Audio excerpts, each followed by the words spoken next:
Gandang hapon po sa ating lahat. So itong palak ko mga kaprobinsya ay ayusin ko. Dahil ang dugtungan nito mga kaprobinsya ay kahoy lang at nabulok na. Ayan o, mayroon pang natirang, dahil naputol mga kaprobinsya, may natira pang konting kahoy. Ayan o, inuunti-unti kong tanggalin siya at papalitan natin siya mga kaprobinsya. So yung dito, natanggal ko na. Madaling tanggalin kasi yung dito. Ito plastic. Ito kasi plastic mga kaprobinsya. So natin mga kaprobinsya, papalitan natin ng na bayabas. So ito ay matibay mga kaprobinsya, tumatagal to. Pero ang diskarte kasi niyan mga kaprobinsya, sa katagalan naman eh nasisira siya. Pero ito naman kasi dapat hindi nakababad sa init at sa ulan kasi nasisira mga kaprobinsya. Kailangan natin itabi. Ito naman, ito ay itong kahoy na to ay bayabas. Ito yung katawan ng bayabas mga kaprobinsya na tested na matibay. Ayan mga kaprobinsya, ito yung ating gagawin sa ngayon. Sa mga nakaka-relate dyan mga kaprobinsya, so shout out po sa inyong lahat mga ka-farmers, mga kaprobinsya natin dyan na nakaka-relate ng aking content sa ganitong gawain. So shout out po sa inyo. At maraming salamat po sa mga followers and viewers ko na walang sawang nanonood sa aking mga video. So maraming salamat sa inyo at sa lahat po ng mga content creator dyan. So magtulungan po tayong lahat, magsuportahan po tayo, sama po tayong angat.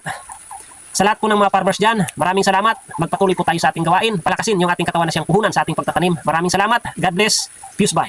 Alright.